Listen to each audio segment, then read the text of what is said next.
बोला था ना फायर नहीं वर्ल्ड फायर।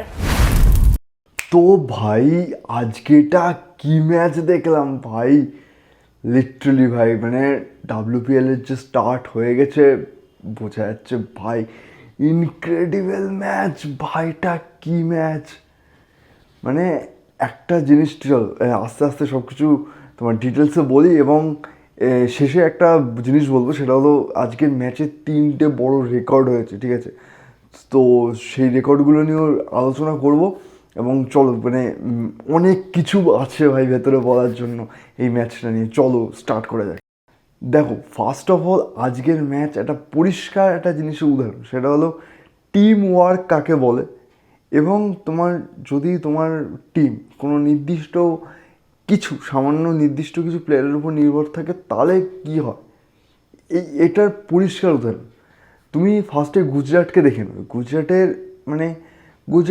মানে ভরসা কার, দুটো ওপেনার, বেথ মুনি, আর ওদিকে ওই সাউথ আফ্রিকার প্লেয়ারটার নাম আমার খেয়াল আসছে না। সো দুটো ওপেনার, আর ওদিকে মেনলি গার্ডনার শুধু এবছর না, বা এই ম্যাচ না, এই ম্যাচ বাদ দাও, গার্ডনারের লাস্ট দুটো সিজনে গুজরাটের সবচেয়ে বেশি রান গার্ডনারের, সবচেয়ে বেশি উইকেট গার্ডনারের, আর ওদিকে হার্লিন দেগুলো বলা যায়, বাট এই ম্যাচে তো অনেকটা পরে নেমেছে, আমার মনে হয় এতটা পরে নামা উচিত নয়। সো হার্লিন দেগুলো তোমার বাট ওই যে ইন্ডিয়ান একটা মেয়ে নামলো, সেই মেয়েটার আগে মেবি নামতে পারতো আই থিঙ্ক।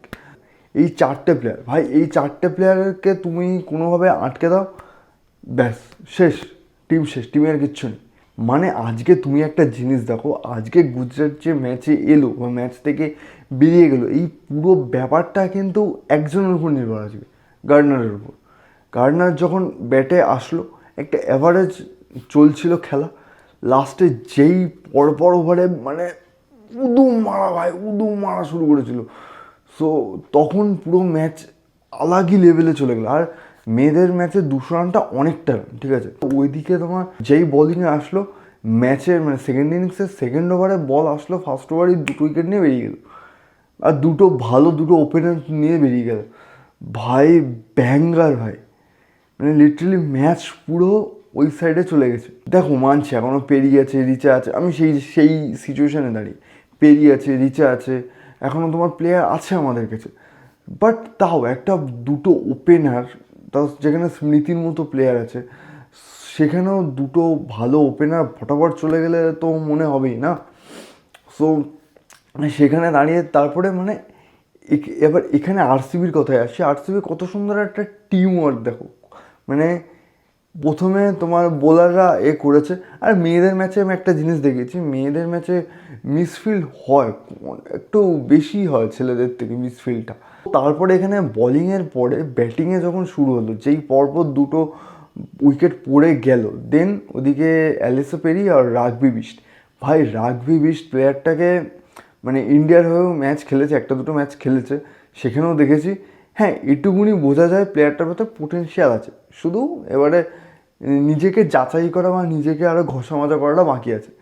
সো এই প্লেয়ারটা শুধু কখনো হিট করছে, কখনো জাস্ট জায়গায় উইকেটটা ধরে রেখেছে, স্ট্রাইক রোটেট করছে, এক সাইড দিয়ে পেরি পুরো ম্যাচটাকে সামলালো, ম্যাচটা পুরো জায়গায় আনলো, ধরলো, পার্টনারশিপটা গড়লো, একটা জায়গায় নিয়ে এলো, তারপরে মারলো ভাই, দারুণ। ওখানে ওই পার্টনারশিপটা খুবই দরকার ছিল, ওই পার্টনারশিপ না হলে রিচা ঘোষও কিছু করতে পারতো না। সো ওই পার্টনারশিপটা তোমার সুন্দর হলো, পার্টনারশিপটা কত তোমার 53 বলে না কত 87 মতো হয়েছিল, তাও আমি সঠিক মনে হচ্ছে না, আমি যতটুকু মনে হচ্ছে আমি বলছি। সো তারপরে তোমার অ্যালিসা পেরি আউট হলো, এবার আমি ভাবলাম দেখো রিচা ঘোষের আমি আগে খেলা দেখেছি, রিচা ঘোষ এরকমই খেলে, সে যে কোনো টিমেই খেলে গো এরকমই খেলে, বাট রিচা ঘোষ না ফট করে কখনো একটা উইকেট দিয়ে দেবে, বা একটা প্লেয়ার উইকেট দেওয়া ছড়ে একটা প্লেয়ার মানে কতক্ষণ টানতে পারে। সো সেই জন্য আমার একটা মানে হয়েছিল, মানে অ্যালিসা পেরি চলে গেছে, মানে হয়তো আরসিবি আজকে হয়ে গেল শেষ খেলা, অ্যাটলিস্ট অ্যালিসা পেরি থাকলে হতো।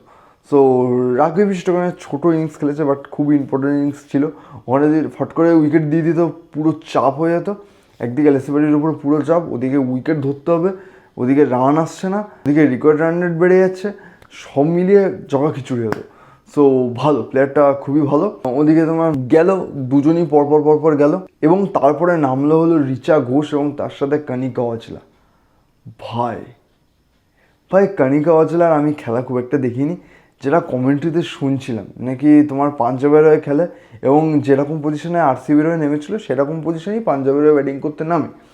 সো ভাই কণিকা অচলায় মানে যেগুলো দুটো চার মেরেছে, পুরো সরে এসে একদম পুরো বলটাকে বানিয়ে যে দুটো চার মেরেছে না ভাই, লেজিট। তারপরে একটা চার ভাগ্যে গেছে, যেটা হলো তোমার টাক করে সোজা খেলতে গেছিলো, এই যে লাগলো খাট করে গেল, কী হলো তারপরে এই লেভেল দারুণ খেলা হয়েছে। তারপরে ওদিকে শেষে যেরকম গার্ডনার আরসিবি বোলারদেরকে অমানবিক মারা মারিয়েছিল, সেরকম রিচা ঘোষও সেম। এবং একটা জিনিস দেখো, ম্যাচ খুললো কার বলে, মানে ম্যাচ মানে গুজরাটের হাতে এসেছিলো কার বলে, গার্ডনারের বলে। ম্যাচ ঘুরলো কার বলে, গার্ডনারের বলে। গার্ডনারের ওই ওভারটা ভাই, রিচা ঘোষ মানে ফার্স্ট বল ওদিকে 4 যায়, এবং তারপরের বল ওয়াইড, এবং তারপরে 6, তারপরে 4 শুধু লাস্ট বলটা একটা ডট খেলে নিল। আর গার্ডনার যখন মানে গার্ডনারের পার্সোনাল যখন সেকেন্ড ওভারে আসে, তখন ওই পেরি এবং রাঘবি বৃষ্টি এরা দুজনে মিলে জাস্ট সিঙ্গেল কোনো রিস্ক নেওয়ার দরকারই নেই ভাই, জাস্ট ওভারটাকে তুমি করো, নাহলে অত আর্লি উইকেট বেরিয়ে গেলে চাপ হবে। সুন্দর খেলে ওই জায়গাটা ওভারটাকে বাঁচিয়েছে। হ্যাঁ, লাস্ট বল একটা পেরি চালাকির সাথে একটা 4 সুন্দর গ্যাপে বার করেছে, বাট তারপরে শেষে যে অমানবিক মারলো রিচা ঘোষ, এবং ওই গার্ডনার একটা ওভার শেষ করে দিল। বাকি ওদের মানে অনেক নতুন বোলার আছে, ঠিক আছে, সো তাদের উপরে একটা আলাদা প্রেশার চলে আসে, যেহেতু ম্যাচ হাত থেকে বেরোচ্ছে। তারপরে তোমার এটা ওটা বলিং করে মানে শেষের দিকে ভাগ্য এসে গেছিলো আরসিবি। শেষের দিকে তোমার মানে যা মারছে, মিসফিল্ড হচ্ছে, এ হচ্ছে 4 বেরিয়ে যাচ্ছে, বাউন্ডারি আসছে প্রচুর। সো এইসব করে একটা মানে আমরা একটা ইম্পসিবল একটা মানে কী ম্যাচ দেখলাম এটা। হ্যাঁ, আর একটা জিনিস বলি, তোমার রিচা ঘোষ আর যখন মানে কণিকা অচলা ব্যাট করছিল, তখন 7 ওভারে 89 রান লাগে, ঠিক আছে।